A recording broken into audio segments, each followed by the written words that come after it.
Hello everyone, welcome back to my channel Guinness blogs. आज सुबह मेरी छुट्टी हो गई स्कूल की क्योंकि रेनी डे था।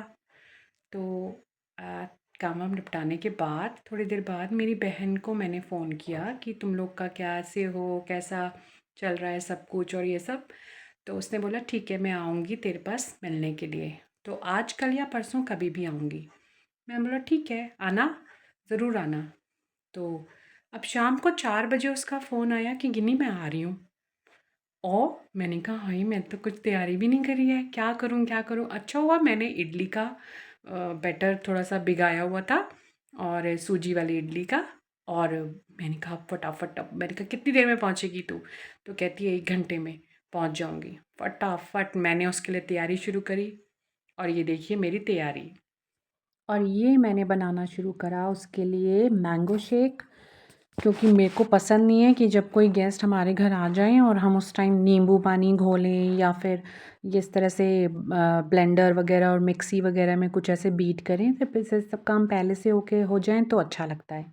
तो मैंगो शेक बना के फ्रिज में रख दिया, और फिर मैंने तले थोड़े से मखाने, क्योंकि मुझे था कि कुछ डिफरेंट सी नमकीन, कुछ वैसे तो हल्दीराम वगैरह की सारी नमकीन्स वगैरह होती हैं, वो तो अलग चीज़ है, लेकिन ये मखाने और पीनट मैंने उसके लिए करके रखे और उसमें मसाला वगैरह डाल के, चाट मसाला डाल के रेडी कर दिया। और ये जो मैंने इडली का बैटर बना के रखा था, उसमें मैंने सारी वेजिटेबल्स और तड़का लगाया जो मैं लगाती हूँ, कड़ी पत्ता और सरसों और साबुत लाल मिर्च वगैरह का। ये डाला इसमें इनो, और इनो के ऊपर डाला थोड़ा सा पानी, और ये पानी डाल के इसको अच्छे से बीट कर दिया, सो दैट वो पूरा मिक्स हो जाए, कहीं भी ऐसा ना हो कि इनो नहीं पहुंच पाया।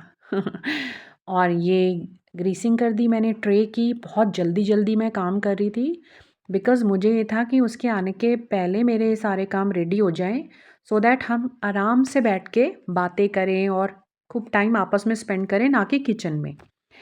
तो ये मैंने इडली डाल दी सांचों में, और बहुत ज़्यादा मेरे बड़े-बड़े साँचे हैं इसके इडली के, तो बहुत बड़ी-बड़ी इडली बनती हैं, और बहुत अच्छी बनी थी इडली।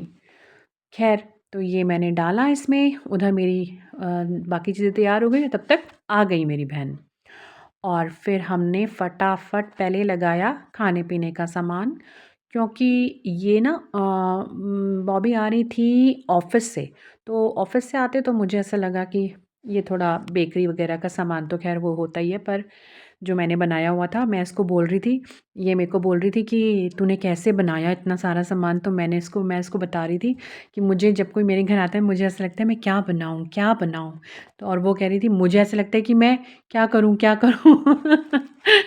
तो ख़ैर, मैंने इसके लिए ये बनाया इसलिए क्योंकि मुझे ऐसी फ़ीलिंग थी कि मैं, मतलब ये ऑफ़िस से आ रही है तो उसको भूख लगी होगी, तो कुछ ऐसा हेवी खाएँ जो कि अच्छा लगे।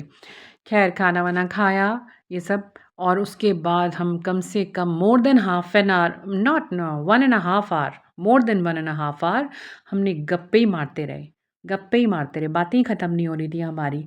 और फिर उसके जाने का टाइम हो गया। मैं तो सोच रही थी बैठी रहे, लेकिन फिर चलो उसको भी था कि ऑफ़िस से आ रही है सीधे घर नहीं गई, इधर आ गई तो बच्चे वेट कर रहे होंगे।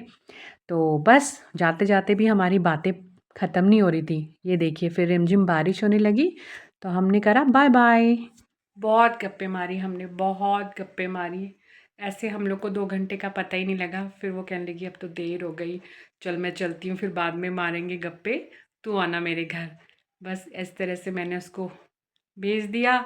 लेकिन मेरे को बहुत अच्छा लगा आज वो आई मेरे घर। मुझे जब भी कोई मेरे नियर्स एंड डियर्स इस तरह से आते हैं, मेरे पास टाइम स्पेंड करते हैं और मैं उनके लिए कुछ करती हूँ, हम बैठ के गप्पे मारते हैं, मुझे ऐसी फीलिंग होती है कि आज मेरा दिन कितना अच्छा बीता। सच में मुझे बहुत अच्छा लगा आज बॉबी मेरे पास आई, और मेरा दिन बहुत अच्छा बीता, छुट्टी मेरी बन गई। That's all for today, everyone. Thank you very much for watching, and thank you very much for your support. Bye bye.